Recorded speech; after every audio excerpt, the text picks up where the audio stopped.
Magandang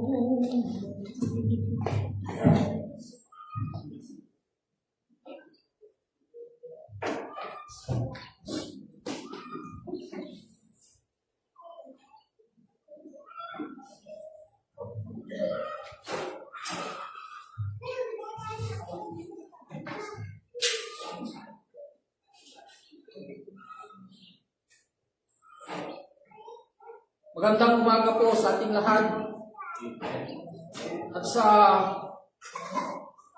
14,000 tagasunod sa gawain na ito ng Panginoon. Nakalive po tayo. May pag-asa po sa Panginoon, mga pinipili. Ang pag-aaralan po natin ngayon sa umagang ito ay bigyan po natin ng paksa ng pamagat na who is your enemy and who is your friend? Sino ba yung kaaway mo at sino ba yung kaibigan mo? Tignan mo nga yung katabi mo, baka kaibigan mo yan o kaaway mo. Sabihin mo, kaibigan ba kita o kaaway kita? No? Who is your friend and who is your enemy? Mga ginigilig. Sino nga ba ang kaaway natin at sino yung kaibigan natin? Mga ginigilig.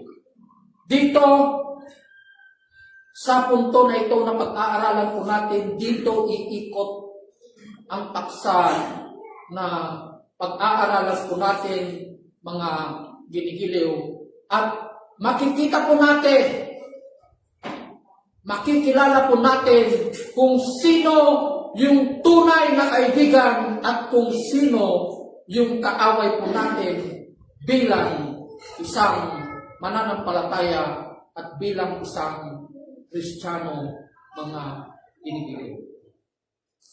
Alam nyo kung ang isang tao na malapit sa'yo, even your family, kung mali ang kanyang payo, advice, he is not your friend or she is not your friend. He is your enemy. Siya ay kaaway. Bakit? Kung natatandaan nyo yung pinag-aralan po natin last Thursday, di ba? Kung ikaw na magulang, tuturuan mo ba yung anak mo na magnakaw? Tuturuan mo ba yung anak mo na magsinungaling at gumawa ng kasalanan? Ang sabi niya sa pinag-aralan po natin, dapat ang ituturo ng magulang sa kanyang anak, yan ay naka-align sa salita ng Panginoon, mga Pilipino. Kaya kung may isang tao na malapit sa iyo, kaibigan mo man yan, magulang mo man yan, kapatid mo man yan, kung ang kanyang payo ay itinuturo sa iyo, makiganti ka, labanan mo, patayin mo, awayin mo. Ibig sabihin, he is your enemy. Lalong-lalo na kung ikaw ay Christian. And even your husband and wife, kung nagiging hindi na nakalain yung kanyang payo sa iyo na hindi ayon sa salita at kalooban ng Diyos, even your husband and your wife, he is your enemy. Wala kang ibang yung security po natin nung pangitadan tayo kabsat dahil panagkalag tayo. Awan sa bali, no dilain iti sa una po, no dilain nga ni Apo Jesu Cristo. Do not trust even your friend, even yourself. Sabi niya po, do not trust even the world. Sabi niya po, mga ginigino, trust Jesus. Trust the word of God, mga ginigino. At sino naman ang kaibigan natin, mga ginigino? Ang tunay na kaibigan iniimbitahan ka sa church. Punta tayo sa church. Linggo ngayon, andun si Pastor Richard. May kapahayagan ng Panginoon ngayon sa atin. Di ba? Anong sinabi ng salita ng Panginoon yung pinag-aralan po natin sa Corinthians? Ang nagsasalita sa harapan ay hindi si Pastor Richard, kundi ang nagsasalita sa harapan ay ang Diyos. Ginamit lamang ng Diyos ang bibig na ito upang ipahayag ang mensahe ng Diyos sa atin sa umagang ito, mga kinikinig. Kasi kung Diyos ang tatayo dito, mamamatay tayo lahat. Walang makakakita sa Kanya dahil sa Kanyang kabanalan. Gapu iti pinadayang iti Diyos, awan ti makakita kenkuana. Dahil hindi tayo nakakaabot sa kalwalhatian ng Diyos. And we are all fall short under the standard of God. Lahat tayo ay makasalanan. Isa lang ang walang bahid na kasalanan. Walang iba kundi ang ating Panginoong Jesucristo, mga kinikinig. Kaya dito natin makikilala kung sino ang tunay na kaibigan bilang isang Kristiyano. Kaya kung ang kaibigan mo, sinasabi niya sa iyo, may inuman. Diba? Inuman, libre. Diba? Punta tayo sa galyera. Hindi mo yan kaibigan, kaaway mo yan. Lalong-lalo na kung ikaw ay Kristiyano. Ay, uwi ako ngayon. Uwi tayo, pre. Uwi tayo. Kasi bukas may mag-birthday sa Tuaw. May pag-birthday sa Tuaw. Uwi tayo ngayon. Ano yan? 18th birthday ng anak ng kamag-anak natin. He is not your friend. He is your enemy. Diba? Huwag na tayong pumunta na sa church. Maglaba ka na lang. Bakit ang dami na natong labahan? Your enemy is your wife. Your enemy is your husband. Diba?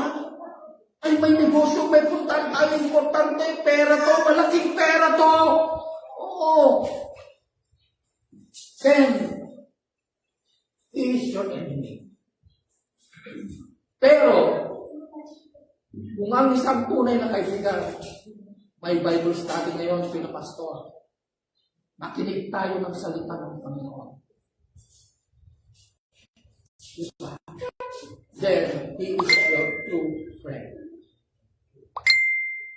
May kanta.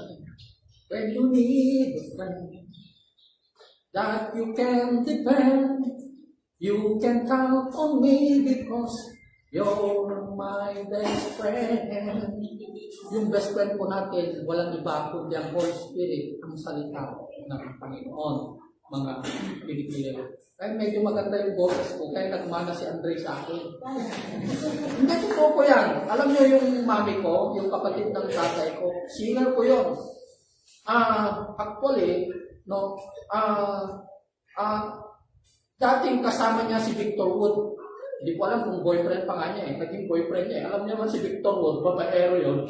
Kaya hindi ko alam kung... Kasi dati niyang kasama na kumakanta yun. No, naging kasama niya sa pagkanta. Yung mami ko na kapatid ng tatay ko. Talagang maganda yung boses niya. Kaya sa buong pamilya, ang kantang Alonso sa Ballesteros, sa amin lang ako yung nakakuha ng boses ng mami ko. At yung si Andre, no?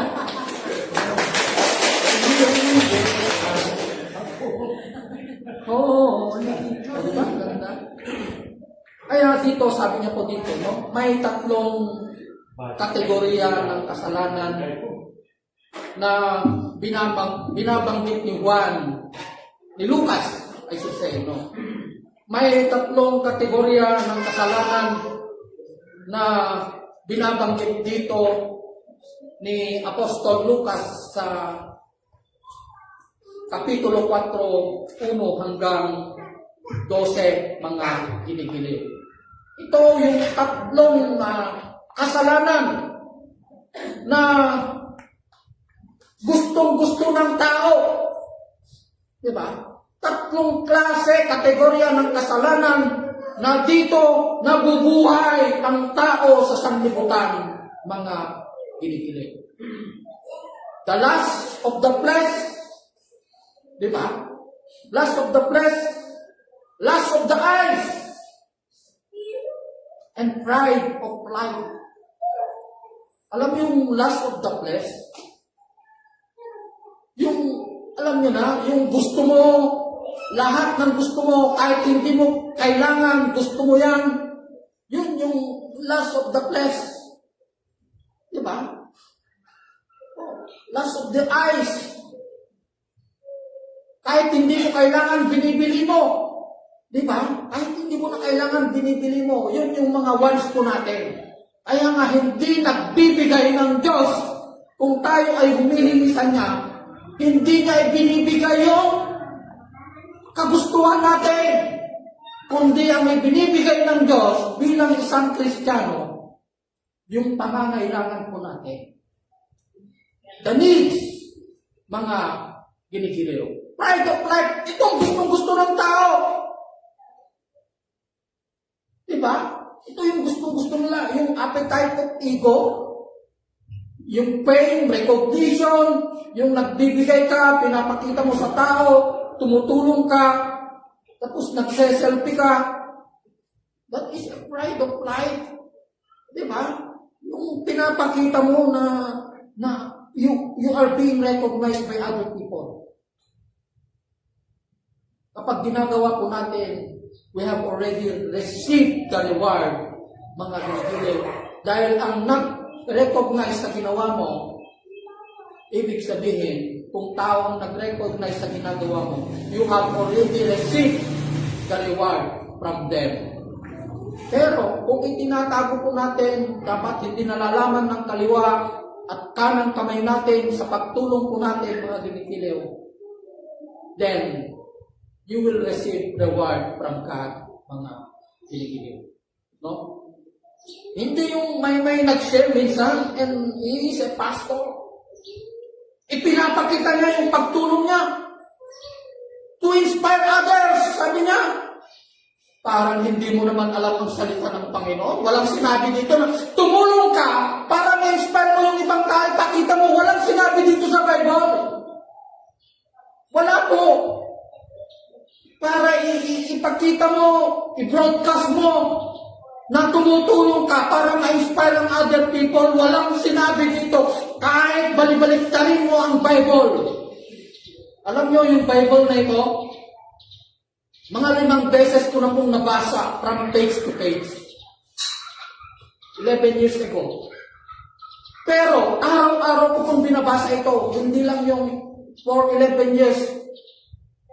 5 beses ko na pong nabasa ito from page to page. Pero 11 years, wala pa akong mintis kahit minsan na binasa ang salita ng Panginoon. Kahit pagod ako, gaano pa ako kapagod, inuupuan ko talaga, nakikipag-usap ako sa Panginoon sa pamamagitan ng Kanyang salita.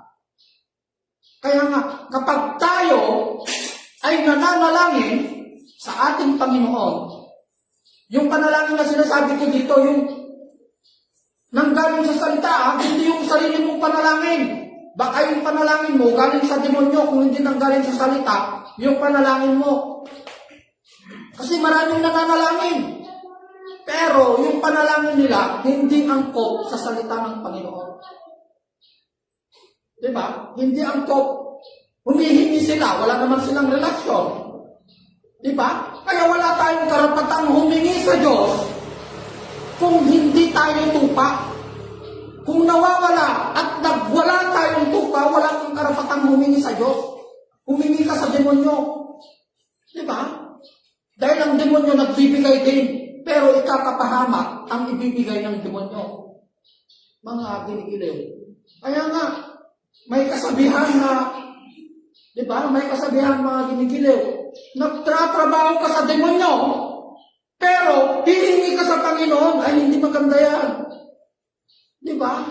Nagtratrabaho ka sa demonyo, tapos hihingi ka sa Diyos, ay hindi po mga ginikiliw. At kung gusto mong makipag-usap, kanina, di ba? Kung gusto mong kausapin ng Panginoon sa pamamagitan ng panalangin na angkop sa kanyang salita. Kung gusto mo naman na ikaw ay kausapin ng Diyos, Lord, mag-usap na tayo. Basahin mo ang kanyang salita. Sinasabi mo na may Diyos ka, hindi ka naman nagbabasa, hindi mo naman binabasa ang salita, sinong kinakausap mo? Diba? Basahin po natin. Basahin po natin ang salita kung gusto po natin kausapin tayo ng Panginoon, mga ginigilit. Opo. Kaya sabi niya po dito, mula sa Jordan, bumalik si Jesus na puspos ng Espiritu Santo, sabi niya po sa Lucas 4. At sa loob ng 40 araw, ay tinukso siya ng diablo. 40 days temptation. 40 araw na tinukso ng diablo ang ating Panginoong Jesucristo. Yun yung 3 klase ng tukso na ibinigay ng demonyo sa ating Panginoong Jesucristo. Lust of the flesh, lust of the eyes, and pride of life. Ito yung mga gustong-gusto ng tao. Mga ginigilew.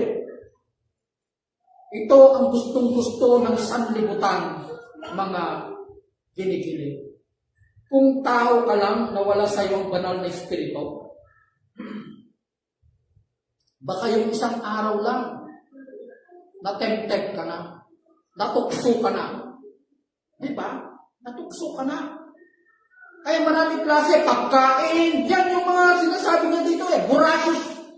You are being voracious sa food. Busog ka na, gusto mo bang kumain ng marami? Hindi ka nakokontento, walang contentment. O, kaya nga maganda yung yung fasting. Alam mo, yung fasting talagang nagpapahaba ng buhay yan. Ang fasting kasi, ganito pala yung intermittent fasting na sinasabi nila. Kung minsan, ginagawa ko ito once a week. Yung pagkatapos mong kumain ng 8 o'clock in the morning, in the evening, huwag ka nang kakain ng kahit anumang pagkain hanggang sa umaga. So, sa paggising mo sa umaga, inom ka lang ng kape na walang asukal, tubig na mainit, saka ka lang kakain ng 12 o'clock in the afternoon. Opo. Para ma-maintain mo yan. Kaya nagtagal ang buhay ng mga tao noong unang panahon dahil because of fasting. Nagpapast sila. At nakapagpapagaling ito. Nakapagpapagaling ito ng mga nakaramdaman po natin, ng mga sakit po natin. Ako po, diabetes mellitus po ako, sa totoo lang. 15 years na po. 15 years na, praise God, buhay pa rin ako dahil sa awa at habag ng Panginoon.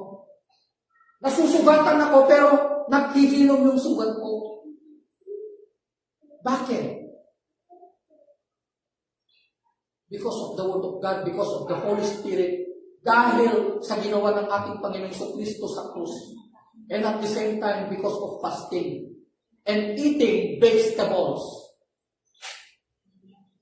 Kaya maraming namamatay na tao.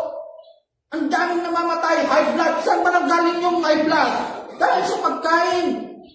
Voracious, gluttony, ano tawag doon?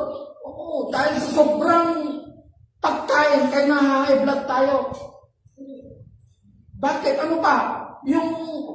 Alam mo yung sobrang alat ng pagkain, dyan nang gagaling lahat ng sakit. Galing yan sa pagkain.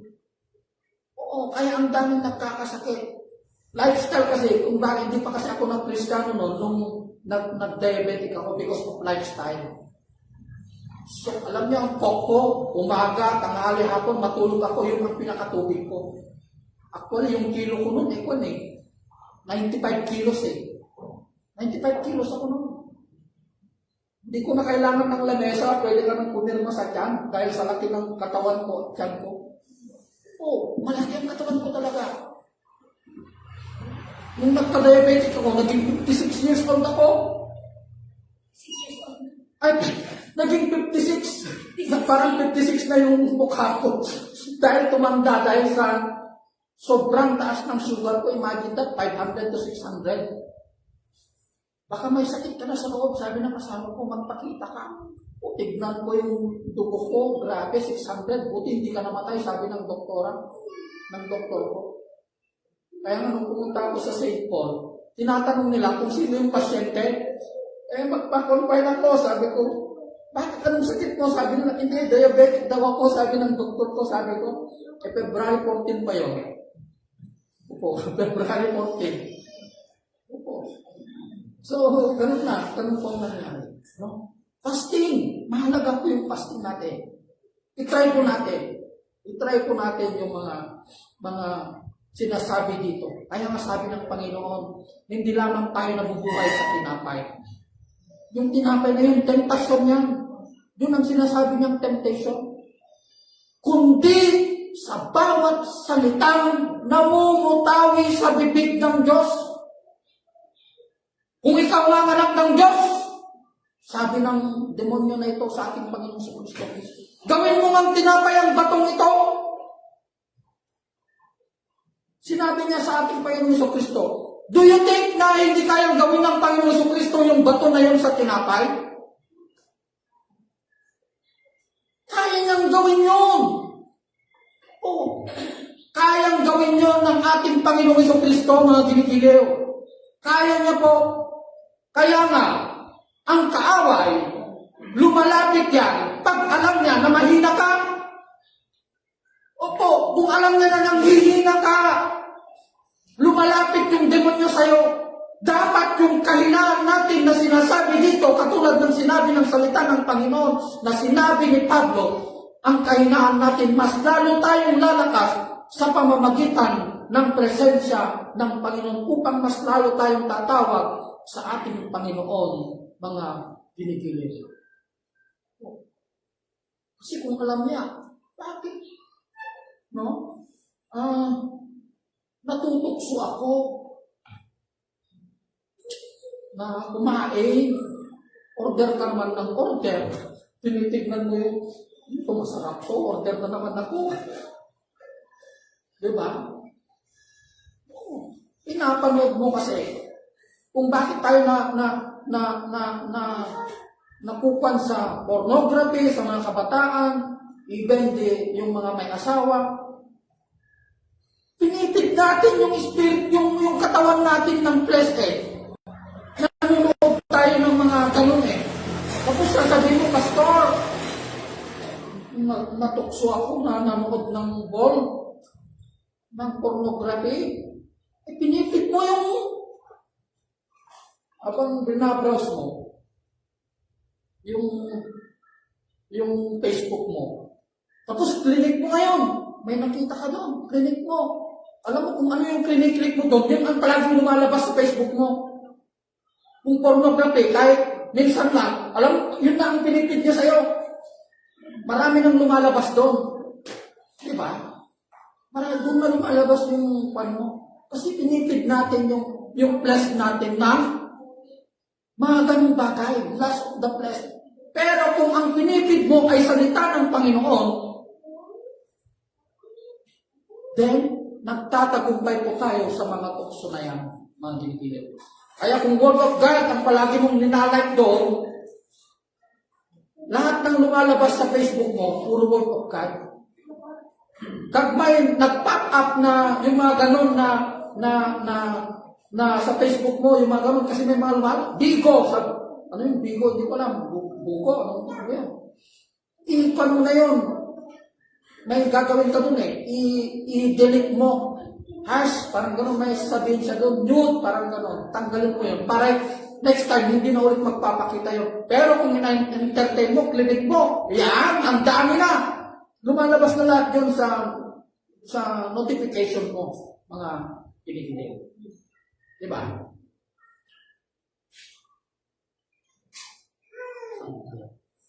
Look for.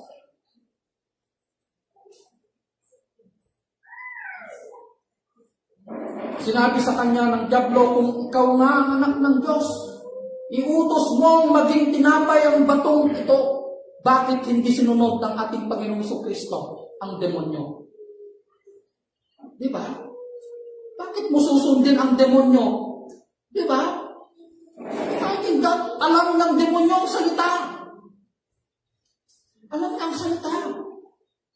Kasi he was once. Minsan siyang naging music director ng ating Panginoon. Ang Satanas. Di ba? Opo.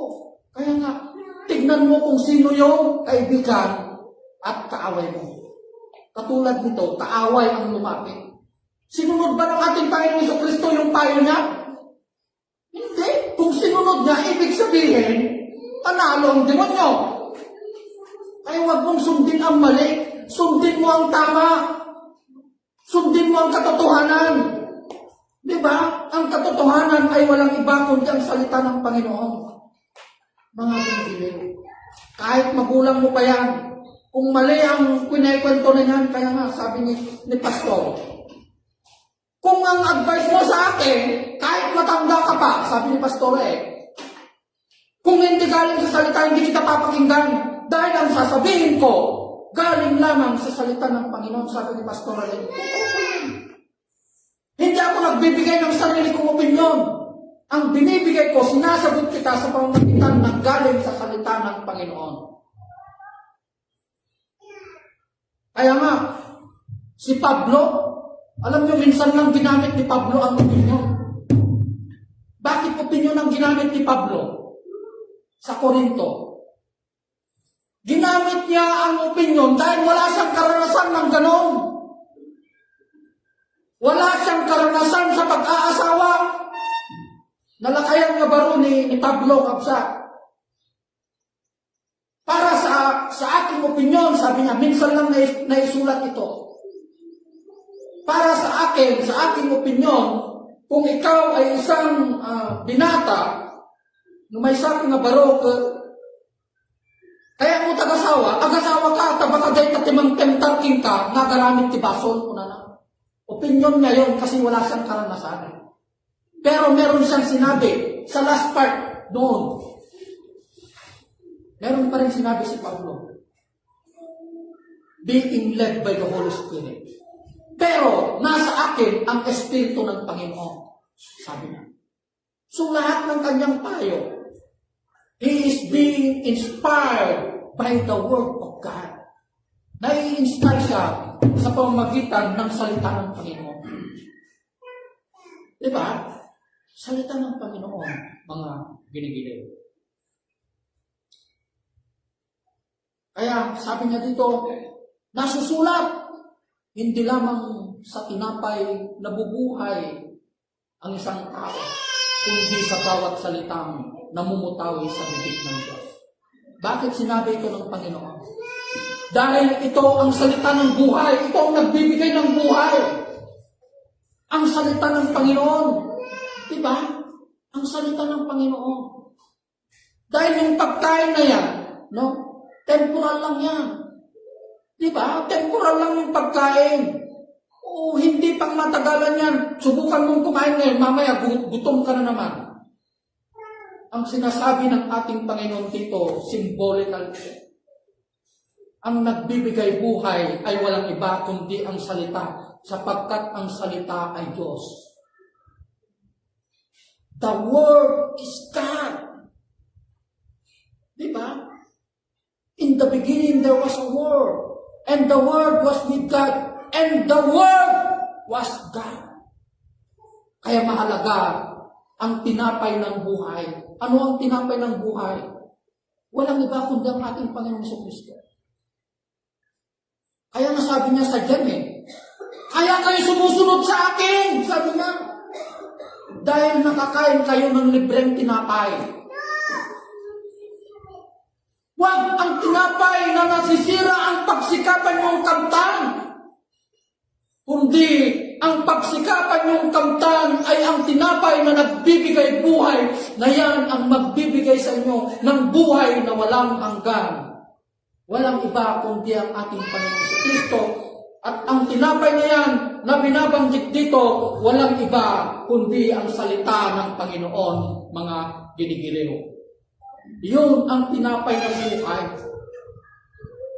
Pastor, umay kami maki-Bible study, hanak pa lang ako-awis. Hanak pa lang ang gawit yun, wow, umay na pa lang maki-Bible study, agawit ng tulugigat, malpas na Bible study. Sayang, amo nga nang nagdedependisyon na ako. Tapos tumawag ka! Tumawag ka kini demonyo. Diba? Tumawag ka kini demonyo. There was one time, no? Nag-attend po ako ng patay na kamag-anak ng misis ko sa Tuawa. Yung auntie ko, naglalaro sila ng tong X. Ngayon, dalawa kami ni Cesar eh.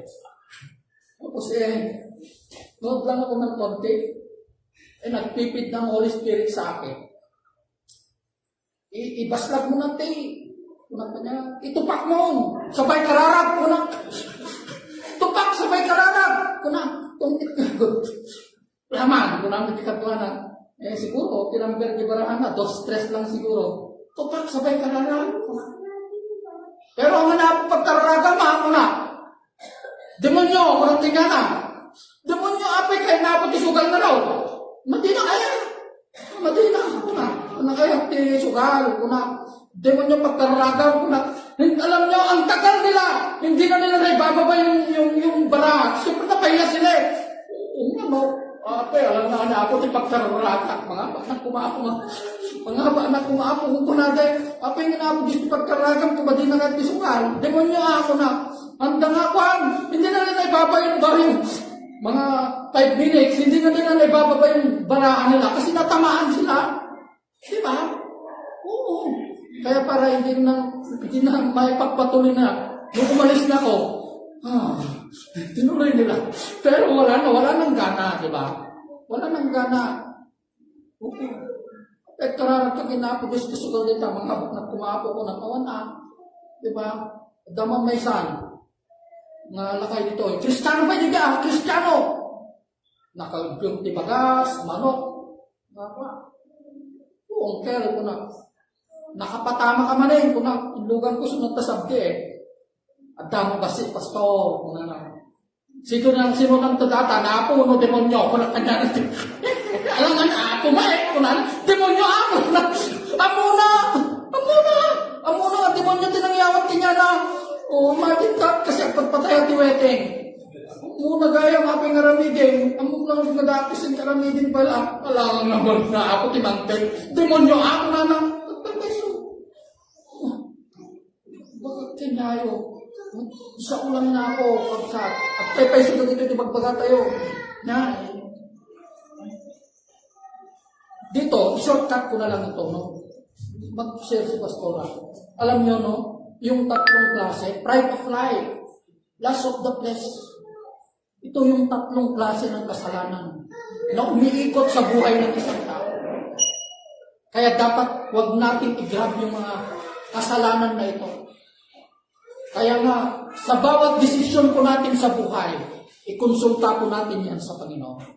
Kasi kapag mali ang desisyon natin, hindi galing sa salita ng Panginoon, naranasan ko na po yan. Kung hindi galing sa salita ng Panginoon,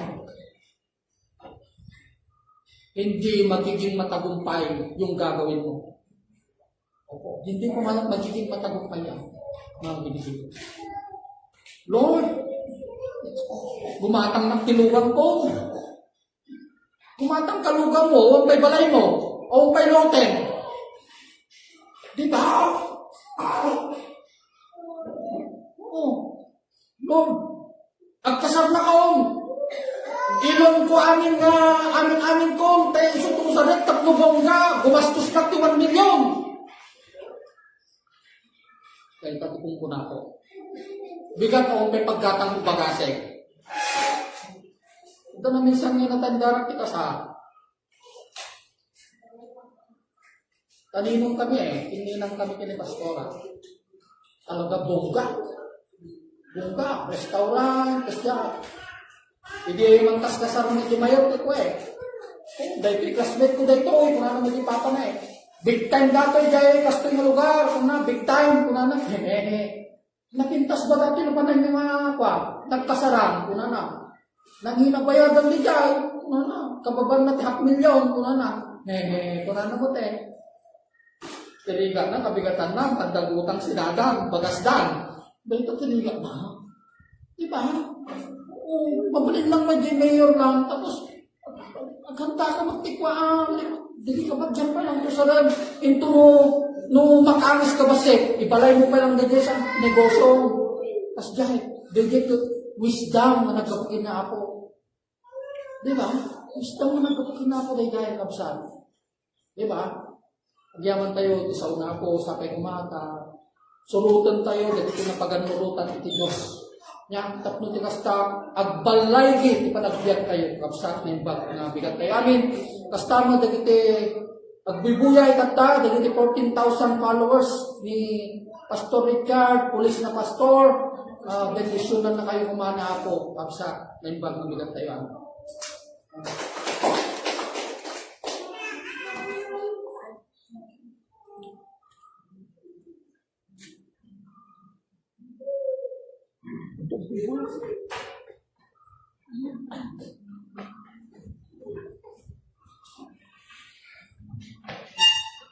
Amen. Praise God. Kaya't kayo pa itimangan? Amen. Praise God. Kasi maingay na yung mga bata, siguro gutom na sila sa physical na pagkain. Pero sagutin natin yung tanong a while ago na sino ang iyong kaaway at sino ang iyong kaibigan. Kaya masabi natin wala tayong kaaway, di ba? Pero may pinakamatindi tayong kaaway. Who is your enemy? Tanungin mo yung sarili ko, sino ang kaaway ko? Yung sarili mo. Yes. Me, and myself. Ang pinakamatindi mong kaaway ay hindi yung kaaway mo physically, kundi yung kaaway mo ay yung sarili. Dahil yun, nakaakma lahat sa salita ng Panginoon. Yun po yung mensahe ng ating Panginoon sa atin. Kung ano mag-isa po na, hanggang mo, birbiro ko yung word ni Lord. Pero I cannot remember the verse. Sabi niya, you are not fighting against a human being. You are not, but you are fighting against the spirit, realms of spirit, and against the principalities of this world. For example, away kami ng asawa ko. Ngayon, enemy ko na ba sa asawa ko dahil nag-away na kami? No. Ang kaaway ay yung magkaibang espiritu na meron.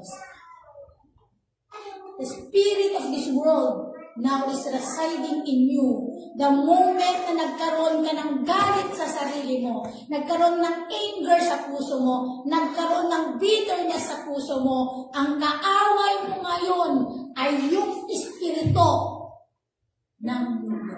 Because you allow the spirit of this world to come over your life. That's why, ang dapat natin kainin ay ang salita ng Panginoon upang sa ganon lahat. Sabi niya, now we come to the Galatians chapter 5 verse 21. Sabi niya doon, the fruit of the Holy Spirit is love, joy, peace, patience, kindness, goodness, faithfulness, self-control, and patience. Yun yung mga bunga ng banal na espiritu na meron sa atin the moment na kakainin natin ang salita. Kaya wala ko napansin nyo, if we are being filled with the Holy Spirit, you know what? You cannot worship. You cannot worship na yung worship ay galing sa mundo. kundi hindi ka makakakanta sa presensya ng Panginoon. Naramdaman niyo a while ago doon that we are not worshiping through flesh, but we are worshiping through the power of the Holy Spirit. Yun po yung kagandahan na if we are a worshiper and led by the Holy Spirit, we are being filled with the Holy Spirit, we can worship God in spirit and in truth. Maganda po yun because there's healing on that. There is, ano yung word na yun? There's healing in true worship. Masarap mong kumanta na ang nakikita mo ay ang mundo ng Diyos, hindi ang mundo ng tao. Kasi pina-stop ko kanina. Because we are worshiping God and we are not worshiping ourselves and we are not worshiping other people. We are here to worship the Lord our God. That's why, bakit kaya ako naiiyak? Bakit ako lumulundag? It's not because of you, but because of the power of the Holy Spirit that is living within you. That's why, ang sabi, kumain tayo ng salita ng Panginoon.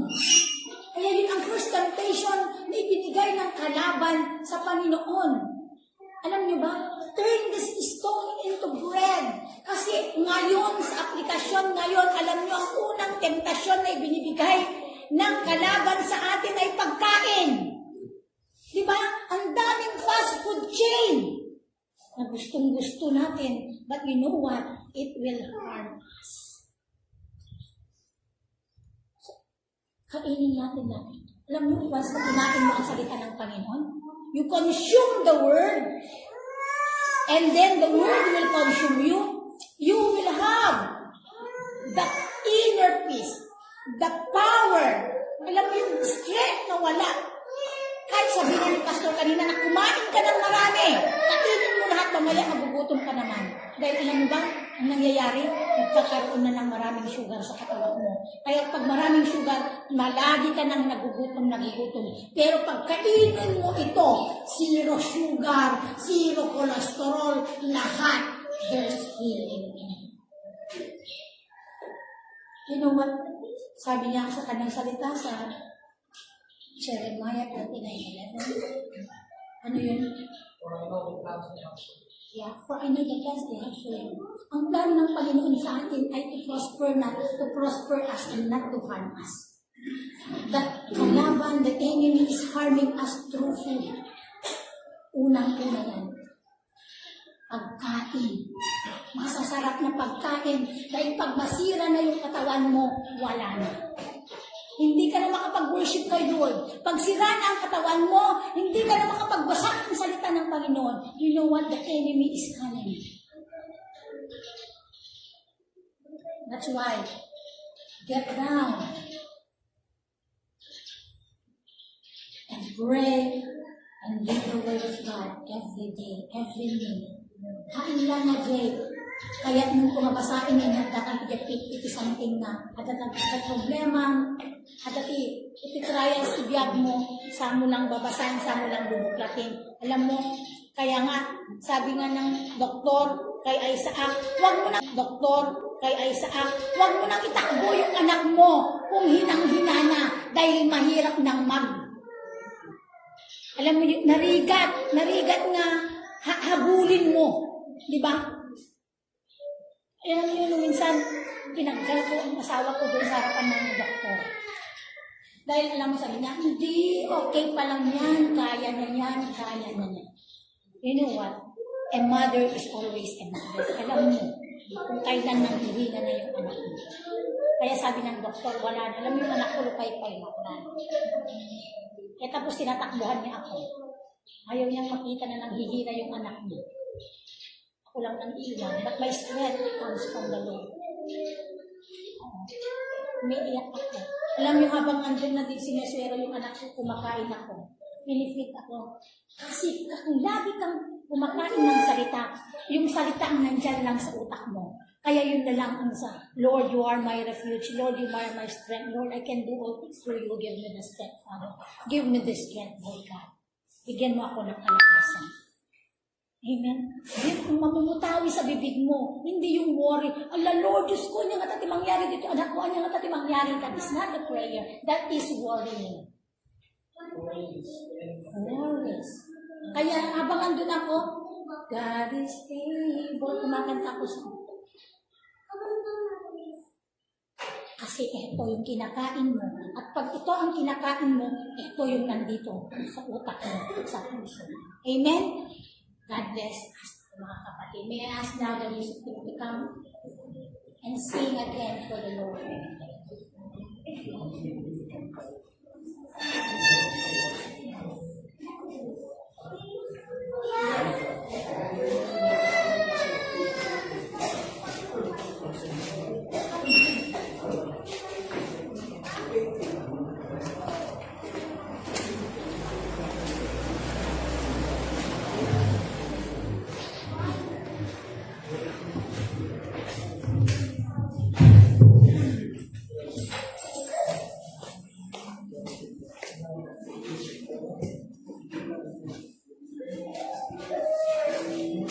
Amen. Tumakdir tayo amin kapagsata. Imarcha tayo man daging James sagsagan tayo para kini ako. Amen. Marcha tayo, marcha. Ako ang kanya tayo, marcha tayo.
Agyaman kami kanina po, hindi na maliki, narami na po yung nagtutulungan.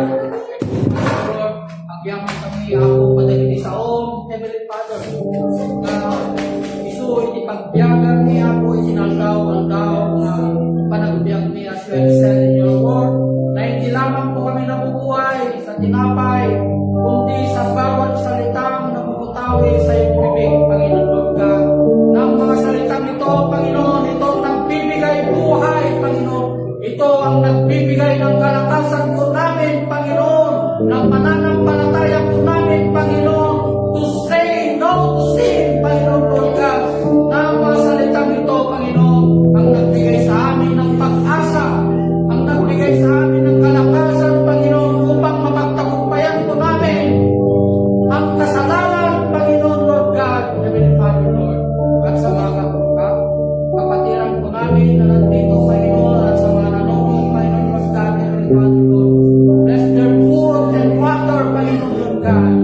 ang kanilang pinagkukunan, ang kanilang ikabubuhay, Panginoon God. Salamat at sa mga nagbigay, Panginoon, at even sa hindi nagbigay, Panginoon God. Salamat, Panginoon, sa Heavenly Father, ibinibigay po namin ang lahat ng meron sa amin, sapagkat ang lahat ng ito ay galing po sa inyo, Panginoon. Maraming salamat po, Panginoon. Heavenly Father, ito ang aming panalangin sa iyong pangalan.